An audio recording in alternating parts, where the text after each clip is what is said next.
Hi everyone, I am Sheikh Mahfuz Alam. You can call me Alam. I am Senior Site Reliability Engineer working in one of the MNCs. Today I will be discussing about multiple SRE concepts, tools, technologies, and all these things with hands-on. So first of all, to continue with the learning with me, you have to clone the repository where I will be storing all my codes.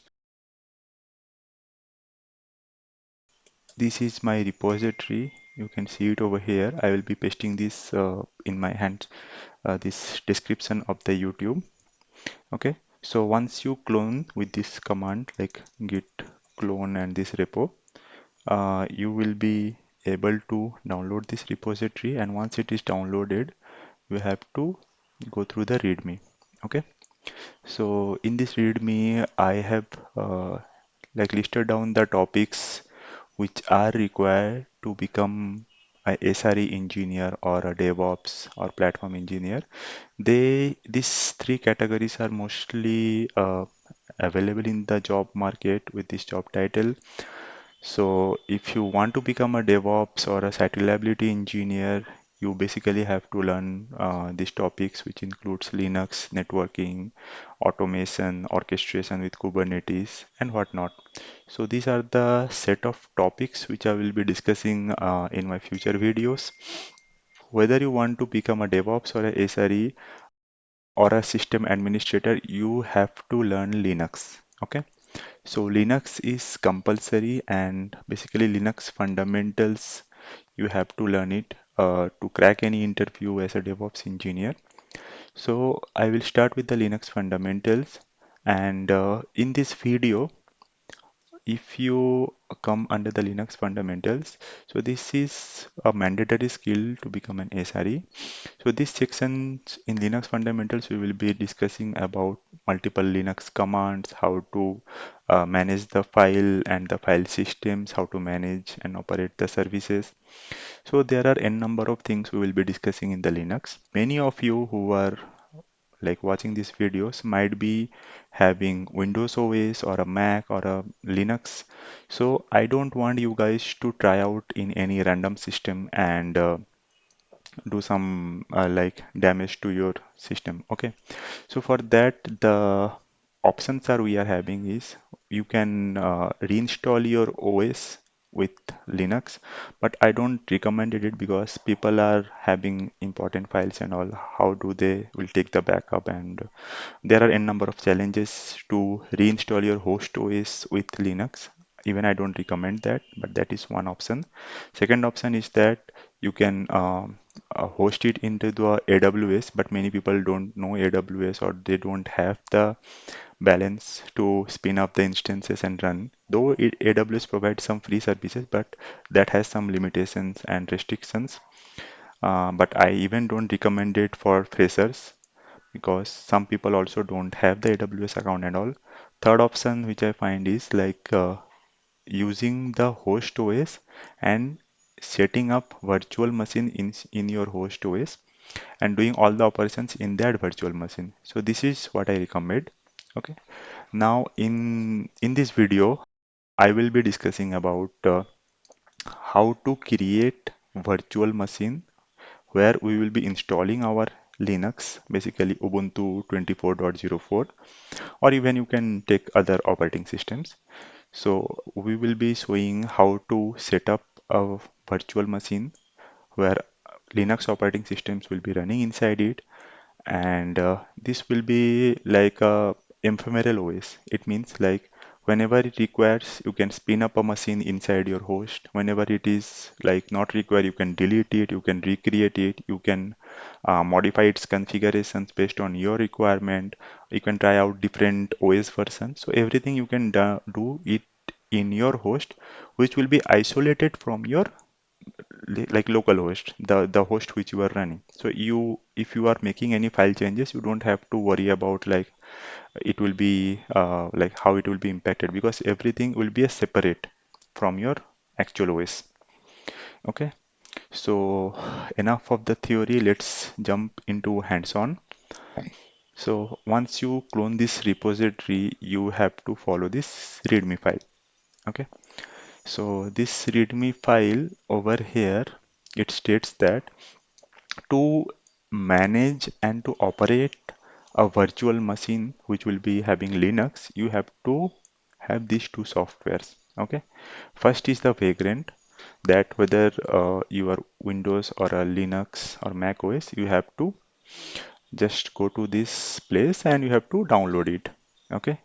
So you can download it as a binary, or you can do the installation as per the guideline provided in this repo.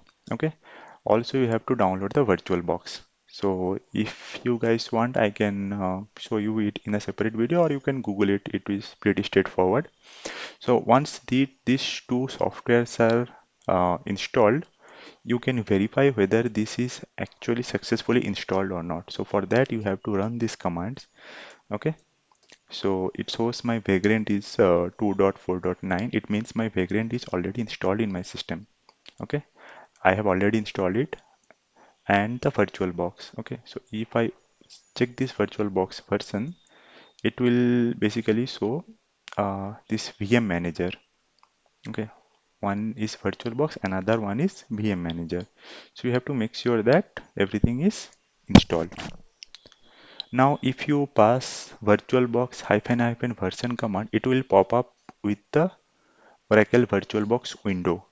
This gives us the proof that my VirtualBox is successfully installed. It doesn't give any CLI output to say the version number. I don't know the reason of it, but it pretty much states that the VirtualBox is installed as you are getting the VirtualBox window. And over here, I don't have any VirtualBox running as of now. So if I close this up, it will be terminating this command. Okay.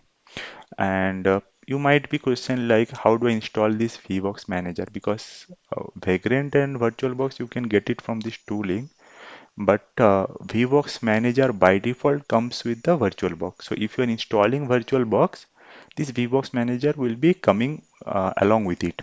Okay, but I have added it to make sure that it is there in your system, because Vagrant is dependent upon VirtualBox, and VirtualBox is require this driver which comes along with it.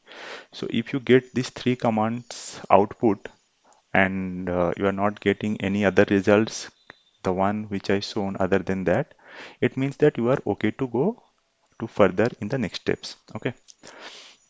Now, Vagrant auto completion, right? So sometimes if you are a Linux user, I am currently on Mac OS. Okay.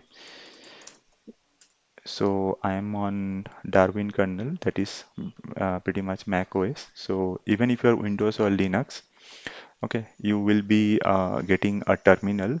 In Windows, it will be Shell, though you can use the Ubuntu version of Shell in Windows.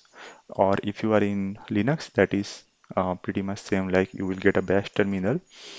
So I am on Bash shell. Okay, my current terminal is Bash, so I can use SH, ZSH or Bash.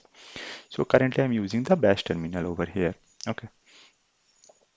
So you can use the bash completion command, and if you are on like bash, you can pass hyphen hyphen shell bash if you are on ZSH. Similarly for ZSH and fish. Okay, but as I am on bash, I will pass this command to install the auto completion. Okay, but this is completely optional. Okay, this is completely optional. This will give you a better hands-on management. Like you don't need to type the whole command. Only pressing the tab will result into completion. All these tools are pretty much straightforward. Once you install this bash, you will see the bash RC, and in the bash RC you will get something like this. So this command will basically add this line into your bash RC file, which will be resulting into a auto completion. Okay. And one more thing to note is that whatever the Vagrant box we install on the virtual box which is created, by default it comes with a login credential of username Vagrant and password Vagrant. Okay, so you can log into your system using username as Vagrant and password as Vagrant, both are same. And this is only for testing purpose. Please do not use this kind of Vagrant machine in your production. Even if you are using it, you have to update your password, right? So let's come to setting up the virtual machine. Okay, here if you find I have separated this directory into three categories, that is Linux, Mac and Windows. Okay, so if you are on Windows, like I guess most of will be on Windows machine, so you will be following these files which is under the Windows. If you are on Mac, you will follow these files. Okay, similarly for Linux. So as I am on Mac, I will be following this Mac directory.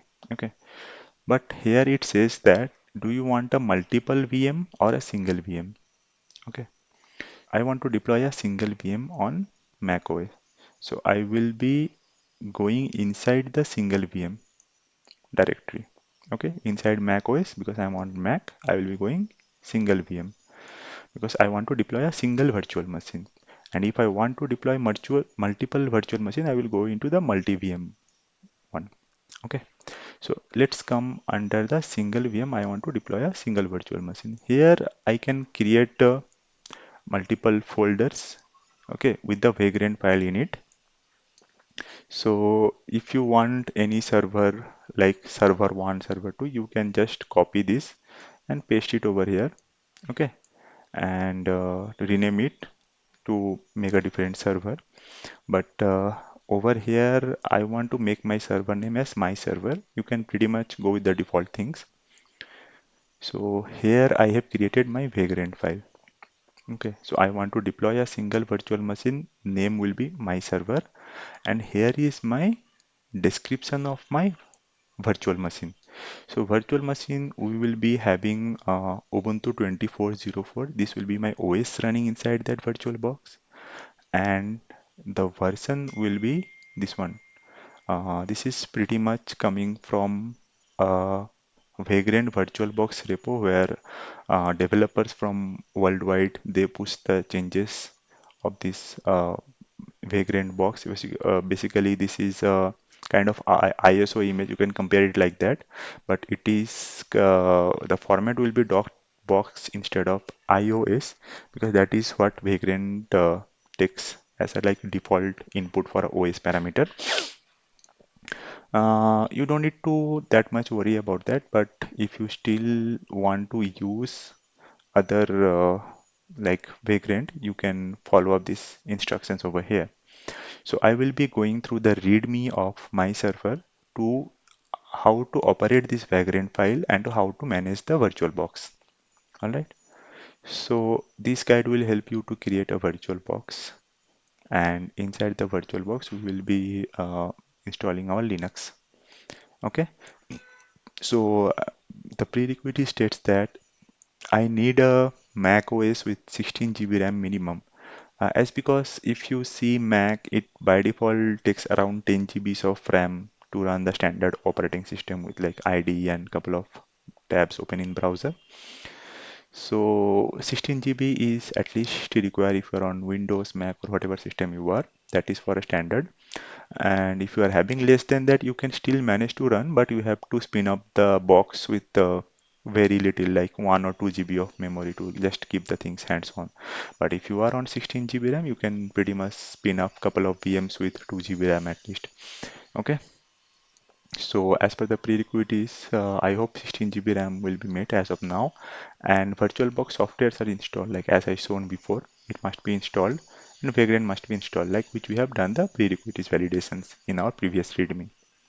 Now it says to edit the file with the hardware setting as per the requirement. Okay, so it says that I have a Vagrant file. I have to update the hardware configuration like what I want. This is pretty much constant for Ubuntu 24.04 as of now, but if in future, if there are like more stable or latest versions, you have to update this one. Okay, but as of now, let's go with these things.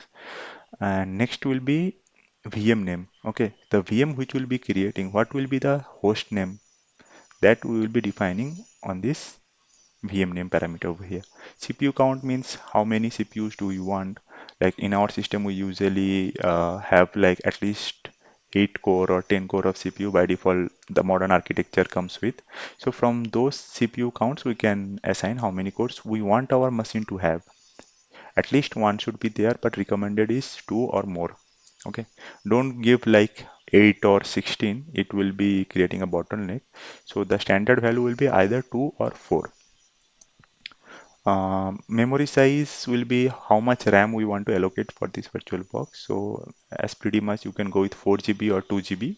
As of now, 2 GB is good enough. Okay, because the booted up OS will consume around 700 MB to 1 GB, and 1.3 GB around, or 1.5 GB will get a free memory to do our activity. Next comes the network IP. Okay, the machine which will be getting up, there will be network card attached to it, that will be a virtual network. And what is the IP address we will be assigning to that machine? Though it is our private setup, okay, we are having a private VM, so I will be taking a class C private network IP. Okay, I could have taken one, but one defines the network, uh, but that's why we are going with the two. Okay, so you can give 2, 3, 4, whatever the number or the whatever the address you want. Pretty much same it will be for everyone. Next, like the additional discount and additional disk size. So let's say after the OS gets booted up, we will be getting a standard hard disk, a single standard hard disk, which is predefinedly mentioned in your Ubuntu box by default from before, which sometimes the person who is baking this image or building this image, they assign 64 GB or 128 GB of the boot disk. But you might question like, I don't have that much free space in my system. How can I spin up a machine where developer has like pre-built the image with boot device as 128 GB, and I don't have that much space.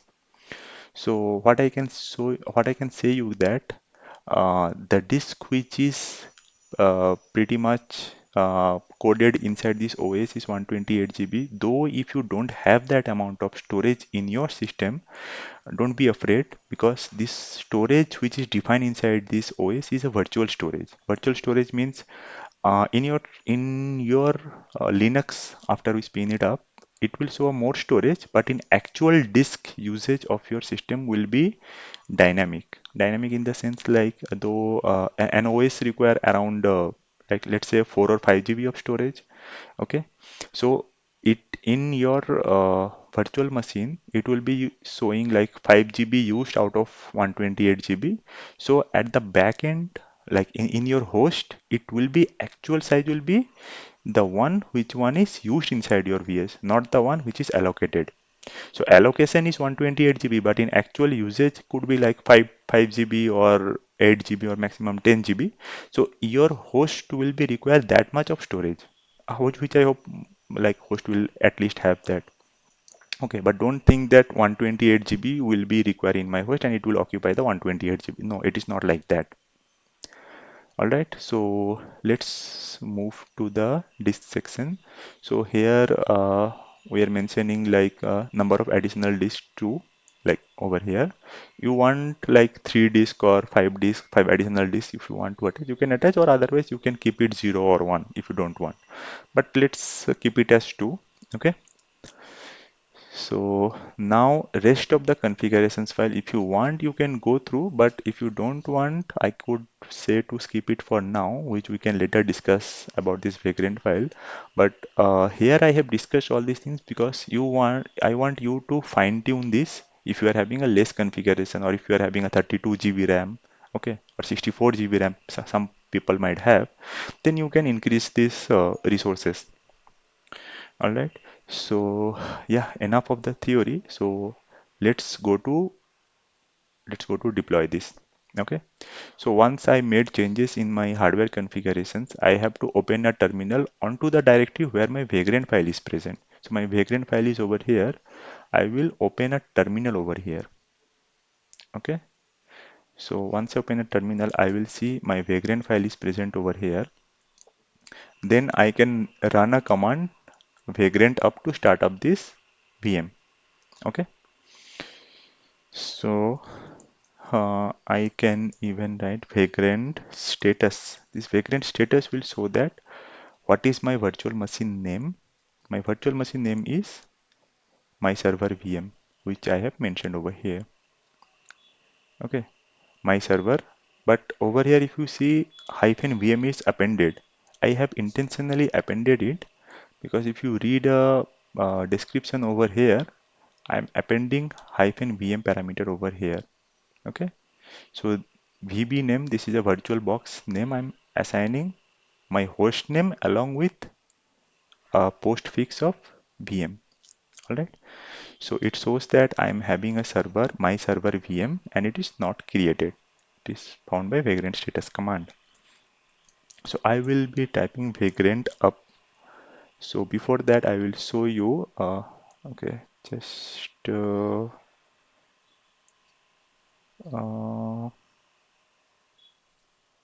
let me open my virtual box. Yeah, this is my virtual box. I am inside my home. There is no virtual box present over here. So I will be typing this command vagrant up to spin up this virtual machine, which states machine name will be this one and all this configuration. So once I type vagrant up, it will import the box. This is Bento Ubuntu 24.04. This is the one. It downloads from internet if you don't have it in your local system with this version. Okay, and it imports into your virtual box. So if you see, this is a importing. Okay, and then it will create a machine in your virtual box. If you see over here, my server VM, this is created. I'm assigning this name.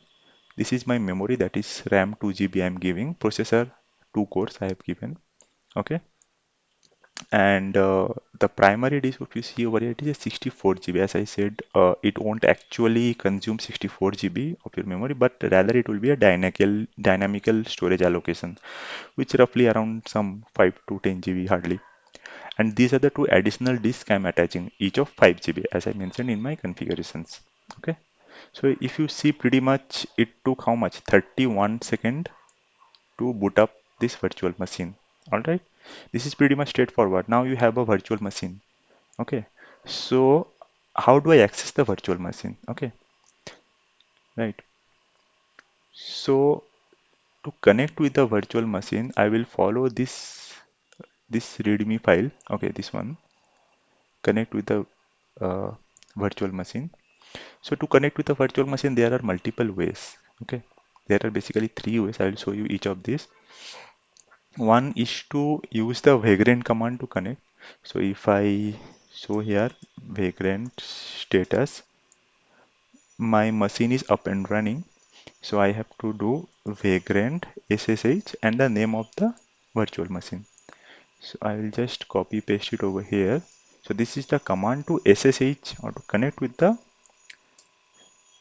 my virtual box. Okay, now I'm inside my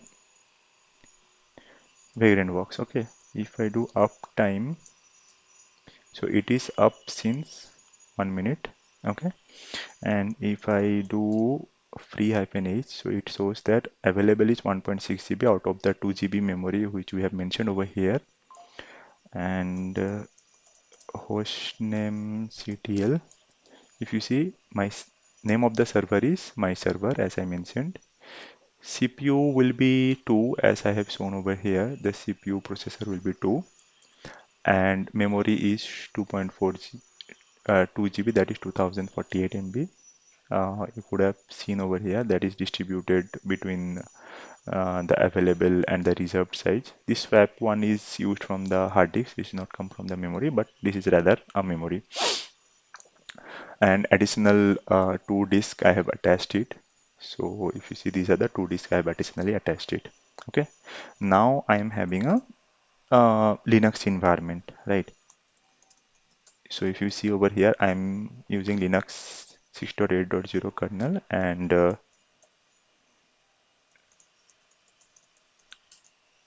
I am on Ubuntu 24.04. Okay, this is ARM64 Linux. All right.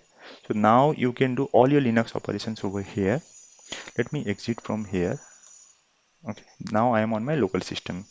Okay. So this is just one method to connect with your newly created virtual machine. Okay. Let's explore the other methods. To connect with a virtual machine using console. Okay. The first method which we have shown, it is a SSH method, and by default these machines have a SSH service inside running it. And let's say in future your SSH server dies inside your machine, then how do we connect it? Okay, so in those cases we have the VirtualBox. We can open a console from here. So if you see this, there is a show button. If I click on show, it will be opening up the console.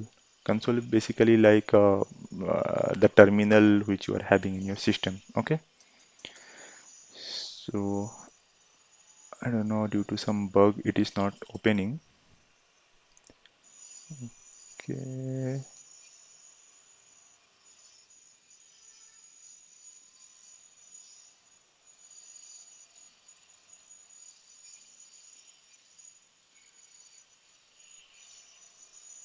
okay, I don't know, due to some reason might be some bug, but it usually opens up a console over here. But okay, let's forget it. We will check in the next version, they could either fix this issue. So if you close this one, you have an option to continue running it in the background or to shut down the machine. So I would rather choose to continue running it in the background. Okay, so if you see some blurriness over here, so it is opening, but I don't know, due to some reason it was not picking it up. Oh, okay, again system freeze. Okay, so by chance, if you go inside this, if you click inside it, you won't find any cursor. It will be completely terminal based. Then you might ask like, how do I get out of from here? How do I exit from here? You won't find any mouse cursor. So in that case, do a left control or alt. Okay, in my system it is a left control. If you keep left control, you will get your cursor back, and you can get out of from here. I don't know, due to some bug, might be it is not allowing me to like render this terminal properly. But this is one approach to connect with your machine using the console. Okay, using the VirtualBox console. I will rather choose to run it in the background, or I can shut it down or suspend. Okay, let it run in the background, but I just want to like get out of this session. Okay, so my machine is running. The 1 second approach is using the virtual machine GUI console. Okay. Next approach is like SSH. Similarly to the first one, but here we are using the Vagrant command. But the next one is we are not using any Vagrant, but we are considering any terminal from your system. How do I access it? We no need to go to any directory of Vagrant file, but rather anywhere from this host, local host. How do I access this VM? So you basically open up terminal. Okay, so I will use terminal. This is my terminal opened up here. Okay. Any terminal, if you can open it up, and you can do SSH. This is my username, Vagrant, Vagrant, and the VM IP address. So here I have provided the IP address of this one. So I will type this IP address and I will pass it like this. Okay, 192.168.0.2. It will ask for a password. So once this password provided, I am SSHed into the my server. Okay. So this is just one approach to connect with your virtual machine from anywhere in your local system. Okay. This is my server systemctl status.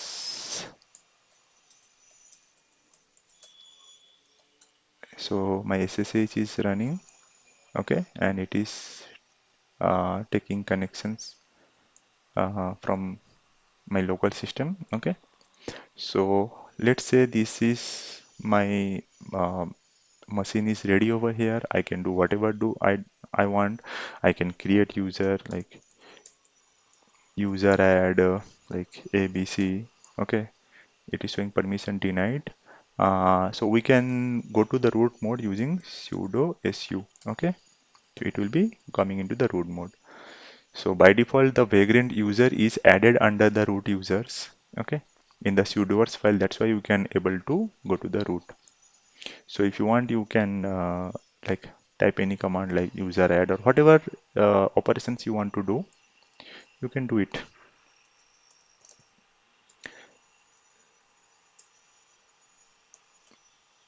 Okay.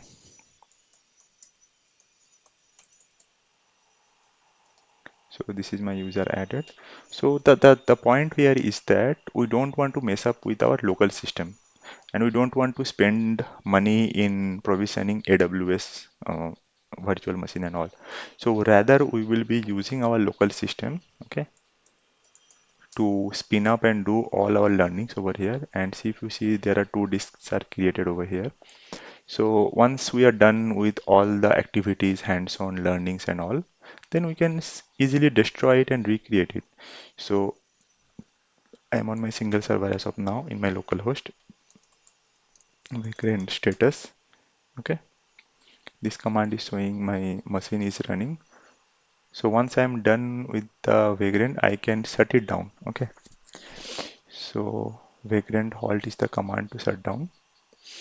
But let me walk you through all the standard Vagrant commands so that you can get yourself familiar. Okay, so we have spin up the virtual machine with the Vagrant Up command. Okay, so let's say if you want to spin up your virtual machine and also do some startup activity like installing some script and all, like doing the auto update. So in this case, you will edit the block which contains cell over here. Then you can uncomment it and do the Vagrant Up. But if you do the Vagrant Up in this case, what it will do, it will not execute this portion. So to make the vagrant execute this, you have to pass a parameter hyphen hyphen provision. So this provision block will be executed in that case. All right. Now let's say how do I stop this virtual machine? To stop it, I will run vagrant halt. Okay. So it will be shutting down my virtual machine. The first attempt it will do a standard shutdown. If it doesn't able to do standard shutdown, it will be gracefully and forcefully shutting down. Like first attempt will be the graceful, like it will be asking all the OS process to be just complete its work and turn it off. If it doesn't turn off and my OS is kind of like hang in any situation or it is not responding, in those cases, Vagrant will be doing a forced shutdown. So this Vagrant hold is kind of a guaranteed operations. Once Vagrant is shut down, let's say you want to make some changes, right? So if you want to make any hardware change, so let's say you want to update the box version or you want to update the OS or whatever the hardware level you want to change. If you do that change, you have to do a Vagrant reload. It will basically refresh your this hardware configuration over here. So what I can do, I will show you an example. So I will be let's make 2 to 3. Okay, I'm increasing the CPU count. So if I do Vagrant refresh over here, reload, okay, it will be shutting down and turning up the system. So as my system was halted, it is basically turning it off and turning it on by reloading the configuration. So if you see here, it is turning it up and now I'm having a process count as 3. So this command will turn off the system, update the hardware and then turn it on. Okay, and it has turned it on. Now let's want to hibernate. Let's say you want to go to office or you want your machine to be in a hibernate mode, like not completely shut down so that you can resume your work after some time. So you can hibernate it with this command, vagrant suspend. Okay, so this command will be saving the virtual machine's memory, like whatever it is running inside the RAM, into your hard disk. It will be pausing kind of your virtual machine. And once you are done, you want to bring this machine back from hibernate to running state, you can run this command, vagrant resume. Okay, so it will be like making your machine again come up into the front. Uh, Next thing is like how do I destroy or delete the virtual machine once I'm done with all my operations. Let's say I have created disk, I have made some partitions or whatever the learning experiment, whatever you want to do. You have SSH into the machine, you did all the things. Now you don't want the machine to be reside in your system. So you can provide a vagrant destroy command to delete or destroy that VM. So I will be running that command. So once I do vagrant destroy, it will ask the confirmation whether do I really want to destroy it. I will pass yes. So it will be shutting it down and destroying it. So it took around how much? 8 seconds to did the destruction. So now you see I don't have that machine. And even in future, if you don't want the prompt to be come up, like do you want to destroy or not, that prompt, if you don't want, then you can do -f parameter to avoid that, right? So this is all straight away a very much efficient approach which I find to make a disposable Linux environment and learn about Linux instead of disturbing my host OS or utilizing AWS. All right, this is all about the single server. Now let's show you about how you can manage multiple machines. Okay, instead of single, I want multiple VMs. So the similarly, I will follow this README file. Okay, so I will change the hardware configurations like how many machines I want. So here, what I'm doing, this is my base OS as per the standard. Uh, this is a safe cluster configuration, or if you want, you can use Kubernetes configuration. So anywhere, if we are using master slave architecture, if you want one machine to be master and other couple of machines to be as a worker, in that case, you can spin up all these group machines in a group in a single file or in a single command, you can say. So nm states like number of master node I want, and nw stores master of number of worker nodes. Okay. And what will be the naming convention? It will be straight away the master and worker as per standard. And CPU master is like how many CPU want to give it for master and how many worker. So I am giving one master as 4 CPU. Okay. So 4 plus 2 workers with 2 each. So it will be 8. So my system is having around 16 like logical CPUs out of 16. I'm saying about my host. Okay, my host having 16 CPU, even I can allocate 8 or until I can allocate 12 so that it doesn't eat up all my hosts. So I can even go with 10 or 12 as a total CPU. Okay, so I have to make sure that it is always within my range as well as there is some resource left for my host. It should not be like eating up all the host. Similarly for RAM, so I'm giving master as 4 GB and two workers as 2 GB each. So total 8 GB, but my system is having 16 GB. So this configuration is pretty much well explained that it is within our limit and we can afford to allocate these resources. Similar for master network, what is the IP I will be deciding for my master and what is for worker. So if you want like 3 workers instead of 1 or 4, you can just do like this, add um, in a list with your next IP addresses like this. Instead of 12, you can make it like 13 and all if you don't want.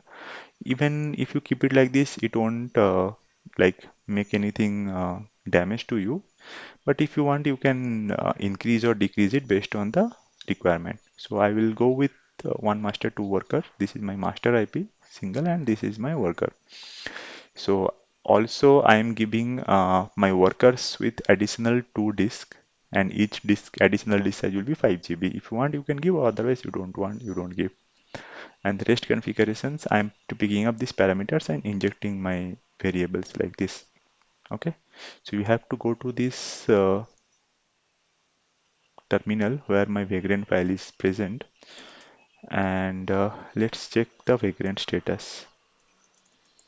So Vagrant status, ask me to install the plugin. Yeah. So here if you see, I am using two plugins, Vagrant Host Manager and Vagrant Time Zone. So Vagrant comes with multiple plugins. So you can install these plugins. These are like we are utilizing these plugins to make our system more robust, kind of like by assigning like etc host file with the IP and name of this machine. So that's why I have been using this plugin. And if I want to like change the time zone and all, I have been utilizing this. But uh, if you want, you can edit the file to exclude this. Okay, so here all the plugins will be installed in a few minutes. Yeah, so my plugins are installed as per the terminal output. I will run Vagrant status now. So yeah, so if you see there is one master and two workers, and these are not created yet.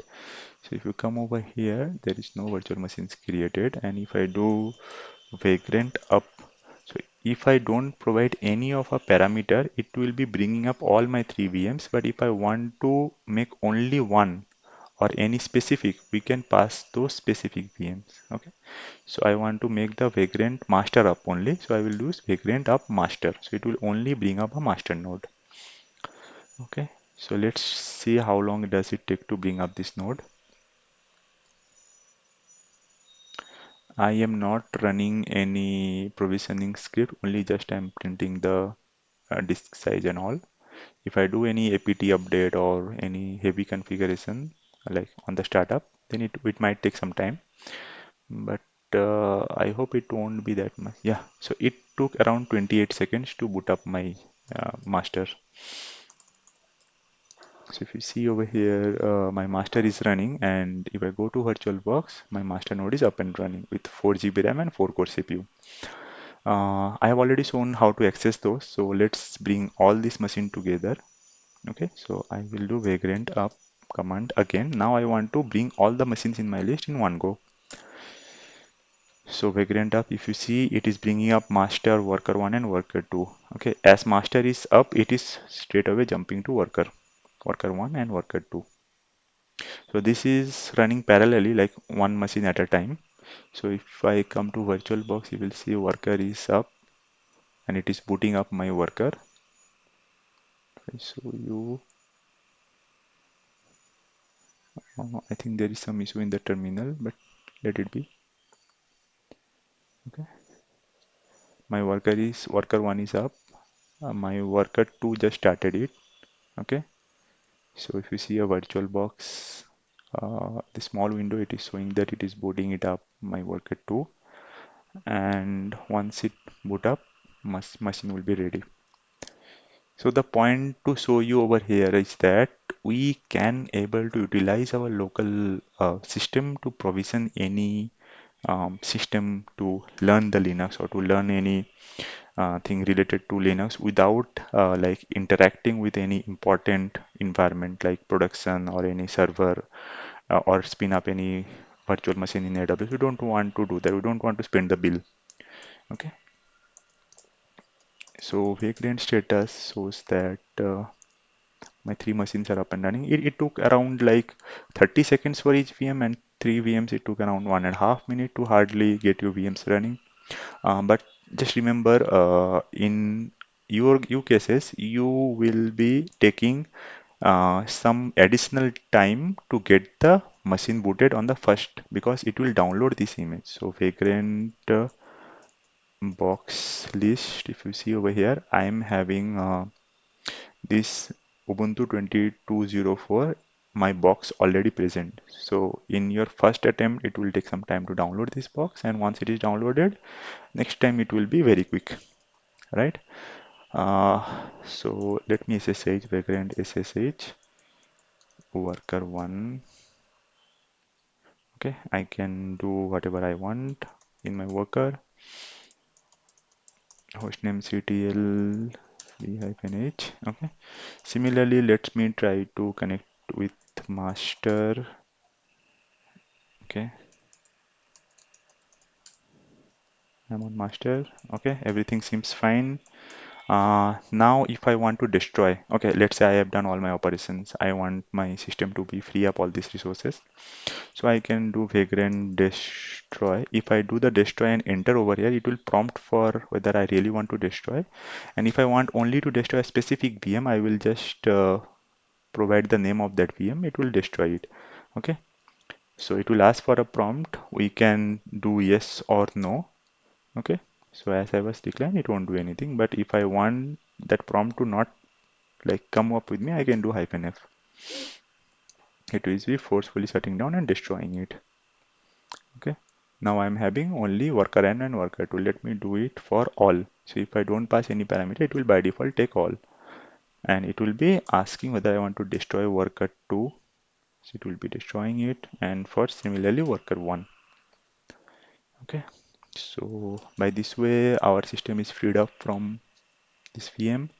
So that's all guys. I will be sharing with this repo soon. And you guys can create your own machine and start learning Linux with me in the next videos. So that's all for today and hope you see in the next time. Thanks everyone.